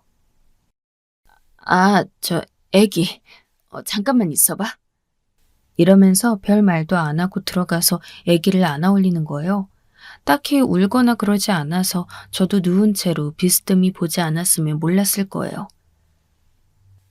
제이야, 그 애기는 뭐야? 물어보잖아, 내가. 이렇게 재차 묻는데도 아내는 시원스럽게 답을 안 하는데 저는 점점 이런 분위기가 짜증스럽게 느껴지기 시작했어요. 대체 나를 뭘로 보는 건지. 오랜만에 들어와서 하나도 알아들을 수 없는 풍경에 고립된 것 같더라고요. 아니, 뭐냐고 대체. 대답 좀 해봐. 누가 애기를 잠깐 맡아달라는 거야? 뭐 이런 것도 말을 안 해주고 그래. 그 뭐야, 영주 시내라도 다녀간 건가? 누가 맡긴 거야? 여기서 영주 씨는 아내의 오랜 절친이었어요. 거기도 우리처럼 아기가 간절했는데 우리보다는 적은 시간을 들여 시험관 시도를 하고 있었거든요. 아무래도 아내 지인 중에 생각날 법한 사람은 그 정도밖에 없었으니까요. 그런데 아내가 아기를 안고 제 쪽으로 오지 않고 자꾸 주방으로 빙 둘러서 멀리 돌아가더니 웬 익숙치도 않아 보이는 젖병을 들고 먹이는 거예요. 그러더니 다시 제 쪽으로 오더라고요. 제가 엄청 재촉하는 데다가 계속 대답을 안 하는 자신을 노려보듯 하고 있으니까요. 그런데 이때 제 앞으로 다가와 아내가 아기를 바닥에 다시 내려놓는데 처음 발견한 순간보다 아내의 말을 들은 이후 저는 온몸이 석고로 뒤덮이듯 굳어버렸어요. 세상에, 이게 말이 되냐고요. 이때 전 온 세상 여자들에 대해 역겨운 기분이 순간 올라왔다가 가까스로 누르긴 했는데요. 아니, 그냥 인간이라는 존재 자체가 냄새나고 더럽게 보이더라고요. 말은 할게. 일단 이렇게 되었으니까 말이야. 뭔 말이야? 알아듣게 좀 설명해봐. 그게 내 얘기야. 여러분들이라면 이런 말을 듣고 납득이 가실 수 있겠나요? 어지간한 남자라면 정말 정신이 돌아버리지 않겠습니까? 2년이나 험난한 시간을 배 위에서 정말 역겹고 또 역겨운 멀미를 거듭해가며 온갖 생사 현장을 보고 왔어요. 가기 싫어 죽겠지만 우리 둘의 삶을 위해 다녀온 거고 아내도 저 못지않은 염려와 함께 힘겹게 동의하며 제 등을 두드려줬었어요. 우리가 만난 지 한두 달도 안 된 사이도 아니고 무려 연애 기간 도합 결혼을 해서 제가 배 타고 돌아온 기간까지 총 12년이라는 시간이 우리 사이에 있어요. 그런데 무슨 본인이 성경에 나오는 마리아도 아니고 저 없이 어떻게 아기를 낳아왔다는 걸까요? 이때 빠르게 머릿속으로 생각이 착착 정리되진 않았지만 아무튼 저 말만 듣고 봐도 상대가 제가 아니란 건 바보가 아닌 이상 알 수 있잖아요. 제이 너. 저는 누워있다가 일어나서 어정쩡하게 걸터앉은 상태로 말을 잇지 못했어요. 이게 다 뭔 얘기냐? 너 미쳤냐? 애아빠가 그래서 누구냐? 등등의 말들이 머릿속으로 엄청 거미줄처럼 막 지나가는데 사람이 분노와 당황스러움이 극에 달하면 이게 한마디 말로 잘 안 뱉어지나 봐요. 누가 제 등 위에 뭐라도 꽂은 양 숨이 가빠져서 말을 못하고 있는 와중에 차라리 아내가 어느 중반쯤에서 농담이라고 하려나 이런 기대도 아주 조금은 했었어요. 그만큼 믿을 수가 없는 상황이었거든요. 농담이지롱. 서프라이즈. 사실 영주가 잠깐 맡기고 간 거야. 그리고 나 오늘 너무 피곤해서 나가서 사 먹던지 시켜 먹자. 그리고 우리 또 뭐 할까? 이렇게 아내가 말해주지 않을까 하고 막막하게 생각했던 거죠.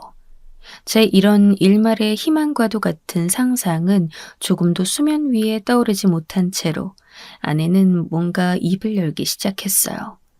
저는 이때 제가 왜 집으로 이날 멀쩡히 걸어 들어온 건지 모르겠더라고요. 아내는 대체 누구를, 뭘 위해 이 집에서 기다리고 있었던 건지도 이해가 안 가고요. 네, 애야. 저기, 이제 막 38일 된 애기야. 내가 낳은 애기라고. 솔직히 전 이 이후로 아내 입에서 제 친구 이름이 나올 때까지는 어느 시점에선 아내가 뻥 하고 농담이란 말을 터뜨리겠지 하고 바라보고 있었어요. 그런데 그렇게 희망적이면서도 한편으로 멍청하게 느껴지는 상상의 나래의 시간도 길지 않더라고요. 저기 당신 그대로 움직이지 말고 설마 나 때리거나 하지 않을 거지? 이때부터 불안한 조짐이 보였어요. 아내는 장난으로 저런 말을 하지 않아요. 제가 그런 손찌검을 해본 역사도 없는데 아내는 진심으로 뭔가를 두려워하면서 말하는 게 느껴지더라고요. 이때 저도 동공이 엄청 커지면서 침이 쓱 넘어갔어요. 일단 언제건 말해야 했으니까. 그게 정철 씨. 순간적으로 저는 말을 딱 자르고 물었어요. 정철이? 정철이 뭐? 걔가 왜? 정철이가 왜 나오는데?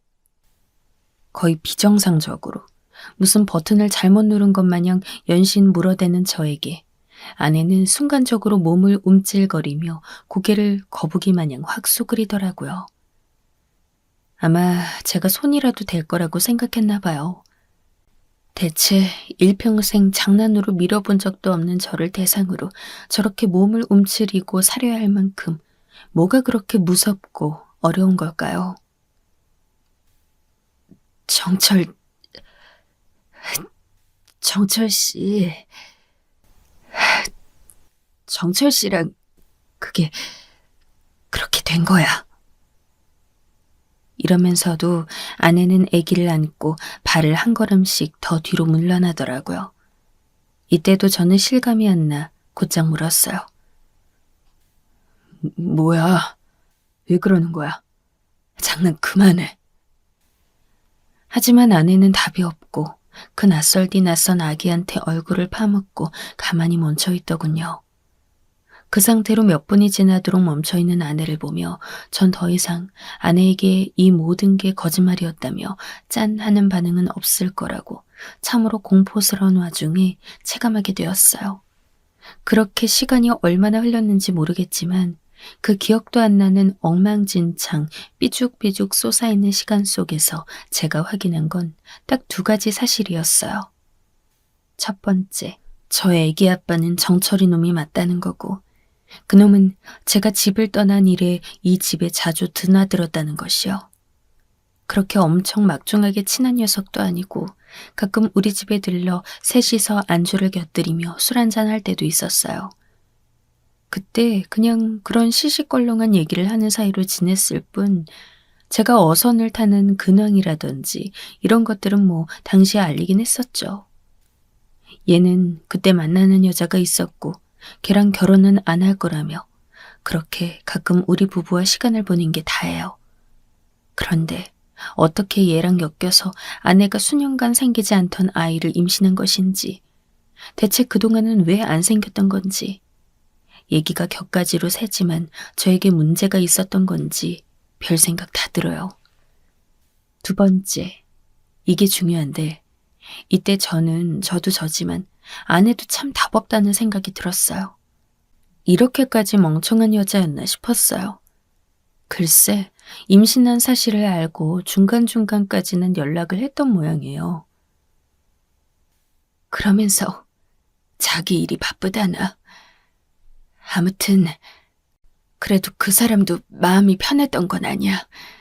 하지만 이대로 당신과 살 수는 없을 거라면서 우리 둘 다 잘못이 크니까 그래도 생명이 생겼으니까 제대로 이혼하고 그러고서 키우자고 그렇게 했어. 이 말을 해놓고선 그러고 그냥 끝인 거예요. 아내는 집으로 다시 데리러 오겠다는 정철이 놈을 그렇게 기다리고 있었던 겁니다. 그러니까 아내는 절 기다린 게 아니었던 거예요. 정철이 놈을 기다리고 있었고, 그러다 보니 해도 해도 안 오는 녀석을 보며 애증이 쌓이고, 이미 남자로서 인식하게 된 쪽은 진짜 남편인 저보다 정철이 쪽이 더 컸던 거예요. 대체 무슨 낯짝으로 이 집에서 아기를 낳아 갖고 와서는 키워가면서 우리의 적금을 헐어가며 아기를 먹이고, 그러고 그놈의 자식을 기다리고 있던 걸까요? 정철이는 제가 그전 직장에서 만난 또래 동료였는데 그때 다 불만이 있던 사이에서 마음이 좀 통해서 근근히 연락해 오던 애예요. 제가 결혼할 때쯤 걘 만나던 여자가 종종 바뀌었지만 그냥 장가를 평생 안 가려나 보다 그러고 말았죠. 별 생각 없이 가볍게 어울렸고 그렇게 끈끈한 뭐가 있는 게 아니었어요. 그런데 그놈이랑 제가 없는 사이 아내는 그런 사이가 되었다는 거잖아요. 2년을 연애하고 8년을 같이 살다가 잠깐 곁을 떠난 남편은 못같이 여기면서 남편 친구랍시고 그 틈새에 들이닥친 놈과 이상한 관계가 되었다고요. 제 분노는 한 번에 와락 일어나지 않았고 술 취한 사람이 계단을 올라가듯 아주 느릿하고 불안정하게 진짜 이상한 모양새로 발전하더라고요. 외려 아내가 자기를 때릴 거냐, 잘못은 자기가 했다고 하면서 절 더 자극시키는 바람에 옆에 있는 물건을 집어던지려다가 왜 얘네들이 만들어내는 더러운 짓거리의 쓰레기를 내가 감당해야 하나 싶더군요. 안 그래도 저는 심신이 무척 지쳐있던 상태였어요. 집으로 온 김에 푹 쉬면서 가족들 만나고 병원 가서 이런저런 검사도 받아보려던 저에게 진짜 불을 질러도 유분수였던 거죠, 이건. 어차피 본인 시댁인 우리 집과는 연락을 잘하는 편은 아니었으니 우리 쪽 어른들도 몰랐을 거고요. 다른 그 무엇보다 제 약을 오르게 해서 속을 뒤집어 놓은 건 정철이 녀석의 부재였다는 거예요. 사실 그 분풀이 대상 중 하나인 아내가 당장 여기 있다지만 저도 이렇다 싶게 뭘 해야 할지 모르겠는데 그 와중에 그놈은 도망갔다는 거죠. 저는 배에서 내려와 평평한 평지에 있음에도 불구하고 멀미가 오르고 몇 미터 높이의 파도를 넘실거리듯 정말 죽을 것 같은 기분이 되었어요. 아내의 눈에 힘이 없고 초라해 보이는 그 행색이 언놈이랑 바람나서 그놈 자식의 새끼를 낳아주느라고 저렇게 지쳐 보이는 거라니 세상 이런 미친 꼬락서니가 어디 있겠냐고요. 당신 전화 받고 나갈 생각은 하고 있었는데 몸이 좀 안 좋아서 최대한 나갈 길 빨리 알아볼 거야. 조금만 기다려줘. 이틀 안에는 나갈게. 여기 더 있지 않을 거야. 저는 뭐라 대꾸할 말도 생각나지 않아서 그냥 있었지만 그렇게 뜬 눈으로 마치 고문을 받듯 보내는 밤을 넘기고 나니 어딘가 한 구석이 확 돌아버리는 듯 했어요. 일어나. 나가. 너 말대로 나 무슨 일 저지를지 몰라. 당장 나가. 저는 새벽에 눈이 다 까끌하고 아파 죽겠는 급한국에 아내를 깨워 나가라고 했어요. 아내는 이때 저를 쓱 보더니 자기도 더 이상 군말을 못하겠는지 그 길로 아기를 챙겨서는 20-30분 정도 미적거리다가 나가더군요. 우리가 살아오며 엮여있던 신뢰가 고작 이 정도였는지 아기가 안 생기는 것 말곤 각자 바쁜 생활을 해가면서도 그럭저럭 부부관계는 무난하다고 생각했어요. 그런데 참 우리는 애초부터 많이 달랐던 건데 용케 같이 살았던 건가 싶어서 어디부터 단추가 잘못 끼워진 건지 머리가 너무 아파왔어요. 저는 아내를 내쫓고 난 뒤 얼마 뒤에 다시 열이 확 올라서 그제서야 정철이 놈한테 전화를 걸었는데 뭐 기다렸다는 마냥 연결이 안 되더군요. 번호를 바꾼 건가 싶었어요. 제 입장에서 며칠을 생각해도 똑같은 결과가 내 앞에 있고 변치 않는다는 걸 따져볼 때 말이에요. 어떻게든 이 둘 다 그냥 넘길 수 없거든요. 정철이 그놈이 날 얼마나 우습게 봤으면 내가 가기 전 따로 밥도 사주고 그러던 놈이 내 아내와 그럴 수가 있는 거죠. 아내는 나랑 그렇게 살아놓고 곧장 남편 친구놈이랑 그 꼴이 난 걸 보면 얘네가 처음부터 쓰레기였는지 아니면 내가 갔던 상황이 얘네를 쓰레기로 만든 건지 내가 쓰레기라서 쓰레기 같은 인간들이 내 옆에 있었던 건지 누가 좀 알려줬으면 좋겠더라고요. 아무튼 전 이렇게 된 거 저도 쓰레기가 되기로 마음먹었어요.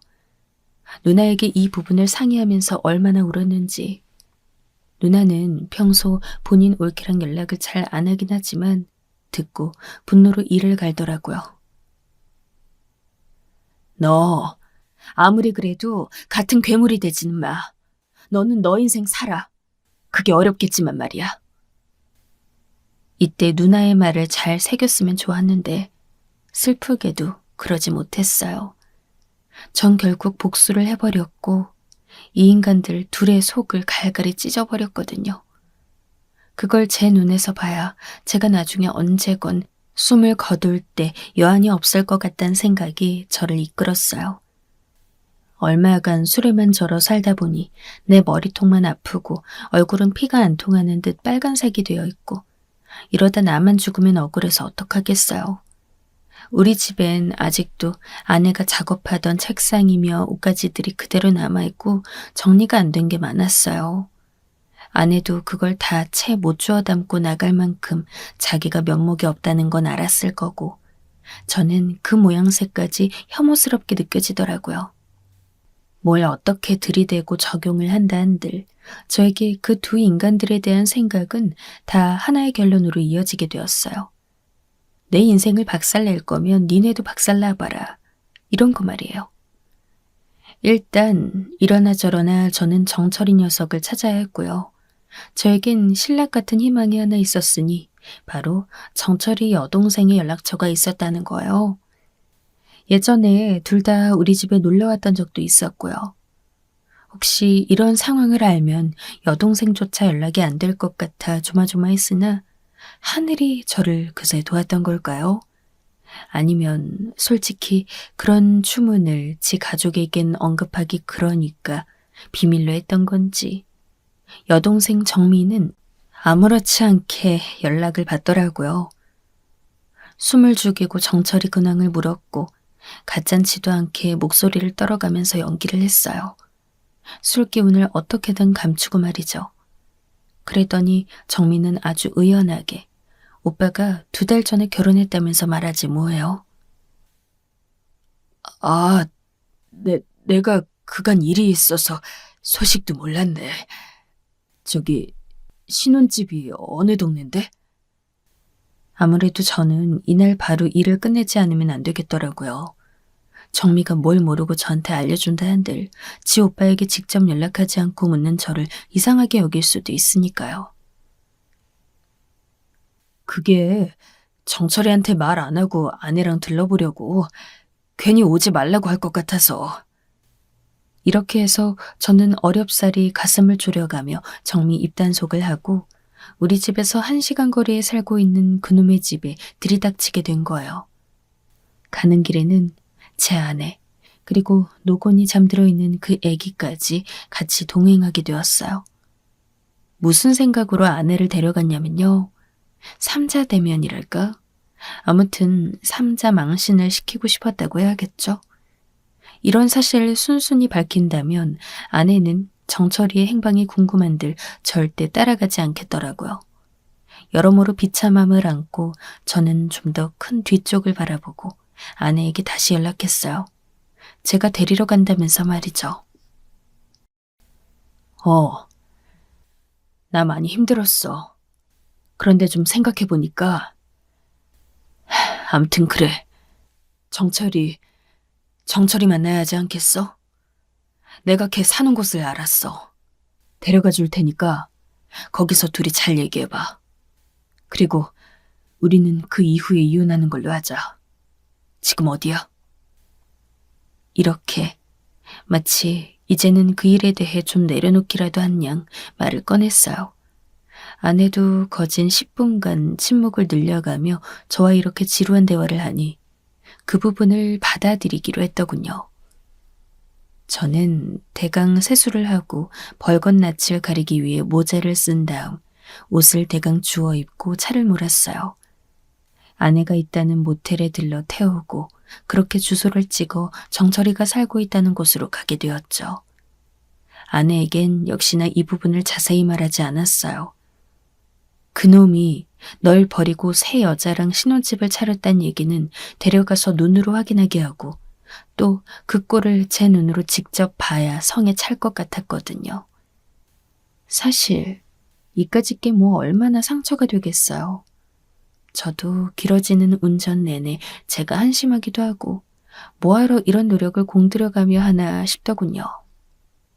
그런데 그 강도가 크건 작건 이것들의 말 같지도 않은 사과나 자취를 감추는 모양새로는 제가 당장 숨을 좀 쉬고 살 만한 힘이 안 나더라고요. 눈앞에서 이것들이 당황하고 깔아뭉개지는 모습을 봐야 제가 겨우 숨이 트일 것 같았어요. 그렇게 차를 몰고 가서 한 빌라 앞에 도착을 했는데요. 시간은 이미 저녁 8시가 되어 있었어요. 혹시나 싶어 다시 정미에게 전화해서 확인했더니 말 안 했다고 걱정하지 말라고 하더라고요. 오빠들 진짜 오랜만에 보는 거겠다. 나도 오빠 본 지 벌써 4, 5년 된 것 같아. 아무튼 좋은 시간 보내. 술들 너무 마시지 말고. 어쩜 이렇게 아무것도 모르는 건지. 얘는 정말 죄고 뭐고 아무것도 없지만 저 자신을 위해서 네 오빠가 한 행위를 되갚기 위해선 얘가 희생되어 주는 게 맞겠더라고요. 아무튼 저는 그 길로 아내를 이끌고 한 계단씩 올라갔어요. 4층에 도착했고 들어가기 전 아내에게 말했어요. 정철이 여기서 산대. 할 말은 생각해놨어? 그럼 이제 벨 누른다. 그러자 아내는 그때 제 손을 한번 잡더니 고개를 팍 숙이고 말을 하는 거예요. 당신, 내가 진짜 죽일 년이야. 이런데도 굳이 이 사람 찾아놔주고 내가 정말 그때는 말 못했지만 미안해. 나 평생 당신한테 속죄하면서 살게. 이러면서 울먹거리더라고요. 이때 저는 피가 역류하는 것 같았으나 일단은 대를 위해 소를 포기해야 하니 꾹 누르고 숨을 크게 들이마셨어요. 이후 배를 거칠게 눌렀죠. 그러자 인터폰에서 웬 여자가 누구냐고 물어보더라고요. 아내의 눈은 불안하게 흔들리고 저는 속삭이듯 말했어요. 얘 동생일 거야. 동생이랑 같이 산다고 했거든. 그리고 저는 곧장 빠르게 말했어요. 저 정철이 친구예요. 열어주세요. 아내는 정미 존재도 정철이가 새로 결혼해서 살고 있는 여자의 존재도 모르고 있으니 적어도 이 문 앞에서는 적당히 속여야 했어요. 그러자 안에서 뭐라 속닥거리는 소리가 나더니 문이 확 열렸고 웬 어려 보이는 아가씨가 있더라고요. 안녕하세요. 저 정철이 친구예요. 이쪽은 제 아내고요. 여기 산다고 해서 간만에 들러봤어요. 연락도 없이 찾아와서 죄송해요. 이렇게 말하니 그 아가씨는 당황한 듯 하면서도 어쨌든 남편 친구라고 하니 머쓱해하면서 우리를 들어가게 해주더군요. 그런데 그때, 정말 그때 말이에요. 거기 도착하기 전 몇 번이나 제 마음속에서 수십 번이나 총을 쏴댔던 그 녀석이 나타난 거예요. 화장실에서 나오면서 수건으로 머리를 털어가면서 말입니다. 혜정아, 누가 왔다고?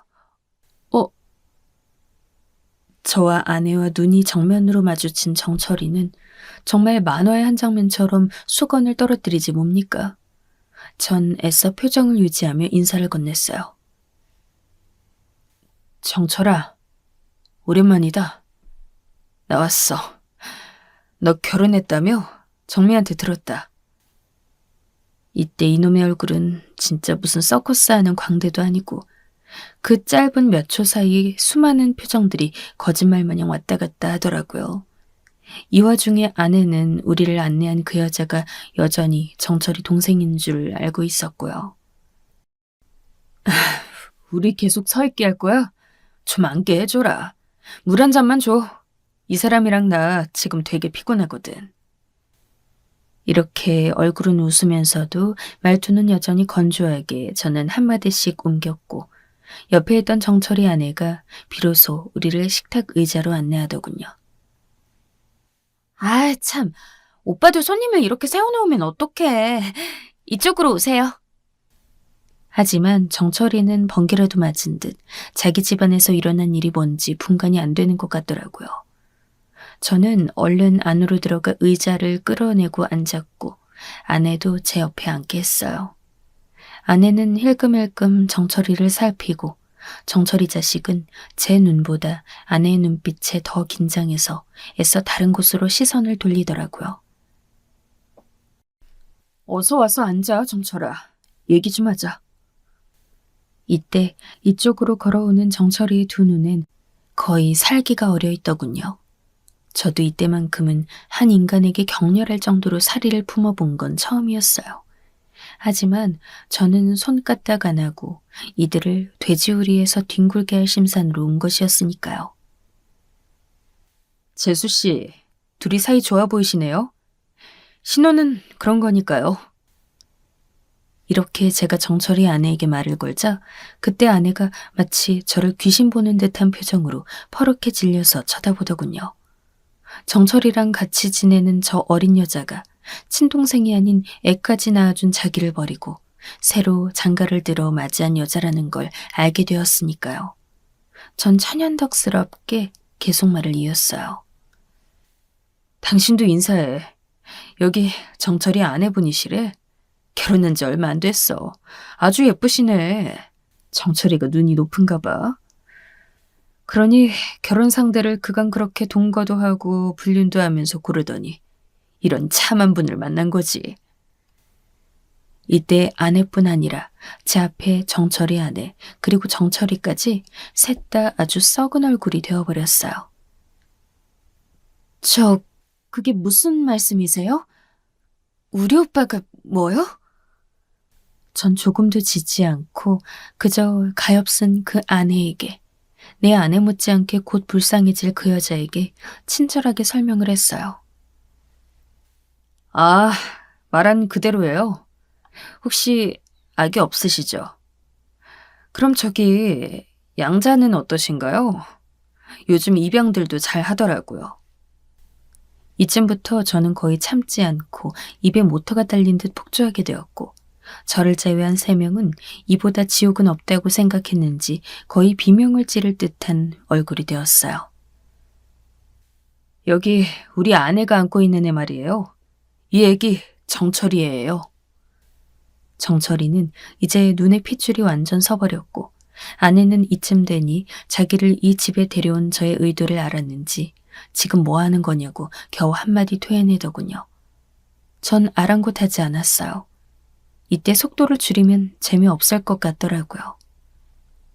정철이 나이도 많은데 듣기로 우리 재수 씨는 띠동갑이라면서요? 아마 정철이 녀석 자식 복은 이 애기 하나로 끊겼을 거예요. 사실 또 생겨도 문제 아니겠어요? 쌍팔년도도 아니고 배다른 자식들을 재수 씨 그 어린 나이에 어떻게 감당할 거예요? 제가 말한 대로 이 두 년놈이 저 없는 사이 눈이 맞아서 바람을 피웠답니다. 그러고도 불쌍한 제 아내를 버리고 도망가서 재수 씨한테 장가를 갔네요. 그죠? 순간적으로 저는 이때 몸이 들리는 걸 느꼈고 눈앞을 보니 정철이 녀석이 제 멱살을 잡고 이를 갈면서 습기가 차도록 욕을 하고 있더라고요. 온 상스러운 욕을 다 섞어가면서 지금 뭔 헛소리를 하는 거냐면서요.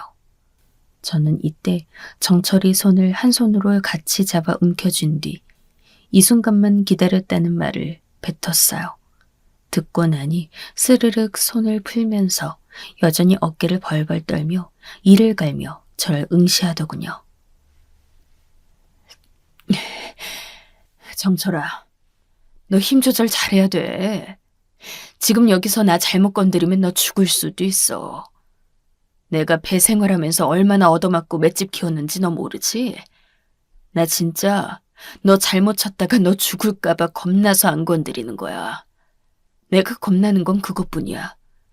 목숨 열 몇 개 되는 거 아니면 손 치워. 아니면 한번 시험해 볼래? 그리고 전 한숨을 한번 팍 들이내쉬고 정철이 아내를 향해 말했어요. 제 말 거짓말이라고 믿고 싶죠? 그럴 거예요. 저도 여기 오기 며칠 전 우리 아내랑 저 갓난 애기 보고 그렇게 믿고 싶었거든요. 짠! 뻥! 뻥이다. 이 소리 해주길 바랐어요. 그런데요, 곧 죽어도 장난이란 말을 안 하대요. 진짜라는 거죠, 그럼. 재수 씨도 그걸 바라고 있죠? 그런데 지금 봐봐요. 본인 남편이랑 내 아내.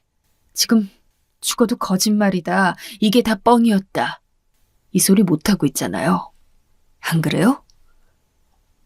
이 말을 하는 동안에도 저는 바보 팔푼이 같은 미련을 갖고 한 2% 정도는 이게 꿈이길 잠깐 바랐던 것 같아요.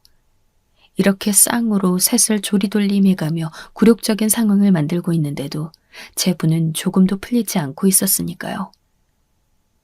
궁금하시면 유전자 검사라도 시켜보세요. 그런데 굳이 그런 귀찮은 일 안 해도 되게 얘네들 얼굴들이 하나같이 너무 재밌네요. 재수 씨, 이 집에 어디 작은 방에 우리 아내 살게 해주고 첩놀이 하면서 살 거 아니잖아요. 아직 애기 없다고 했죠. 그거 천운이네 정말. 이 재수 씨, 한눈에 딱 봐도 호리호리하고 예쁘장하게 생겼는데 말이죠. 이 간사하고 악마 같은 정철이 새끼가 얼마나 말로 구슬리고 포장했으면 이런 놈이랑 결혼해서 저러고 살까요? 아직 어리고 제 또래 남자들도 충분히 구애해올 만한데 말이에요. 정철이 동생 정미 말로는 올케가 되게 예쁘고 처갓집도 괜찮은 집이라고 하더라고요. 단 자기 오빠가 그에 비해 능력이 안 돼서 신혼집이 좀 작다나요. 하여간 오빠는 여자 복이 많다고 하는데 그 말에 욕이 튀어오르는 걸 누르느라 어지간히 고생했어요. 어쨌든 정미에겐 고맙다고 해야겠죠. 걔 덕분에 그런 정보들을 갖고 당일날 들이받게 되었고 아내는 아주 제대로 한 방 먹은 얼굴이더라고요. 이판사판이었는지 정철이에게 마구 소리를 질러대더라고요. 그 꼴을 보는 정철이 아내는 무슨 공습 폭격이라도 받은 얼굴이었고요.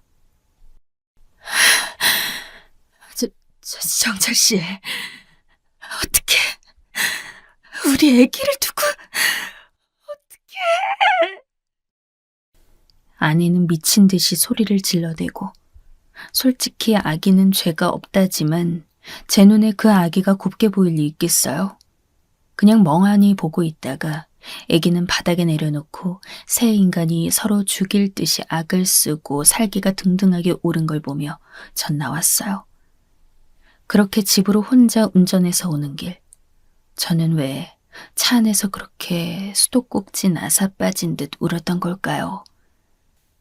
원래 제가 생각한 계획은 이렇게 찌질하고 등신같이 우는 그림이 아니었는데 말이에요. 누가 악을 저지르고 복수를 했으면 통쾌해야 하는데 그냥 쓰레기장에서 간신히 몸만 건사해서 거짓골로 나온 느낌이 들었어요.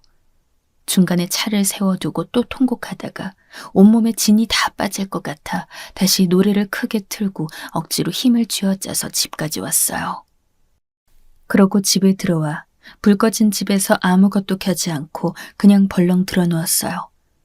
그렇게 지내기를 시간이 한참 흘렀고 도통 기운을 못 차리겠네요. 주변을 둘러보니 세상에 뭐 이런 똥 같은 경우가 많은 건지 저랑 비슷한 사리의 사람들이 너무나 많더라고요. 사실 진짜 도움을 얻으려면 그 속에 들어가서 뭐라도 당장 해야 했을 텐데 그냥 전 좀 넋두리를 하고 욕을 하고 싶었어요. 그나마 아내랑 정철이는 각각 박살이 난 것 같아 제 딴엔 다행이라 생각해요. 아내가 집에 있는 짐을 조금만이라도 챙겨가면 안 되냐고 전화를 해와서는 정철이의 이혼 소식을 얼핏 알리더군요. 그래서 너랑 살아준다냐 물었더니 그것도 아니고 이 꼴 난 게 다 너 때문이라면서 왜 애를 낳아서 이 지경으로 만들었냐고 손찌검을 했나 봐요. 둘이서 서로 물어뜯고 죽이건 말건 전 이제 관심 없습니다.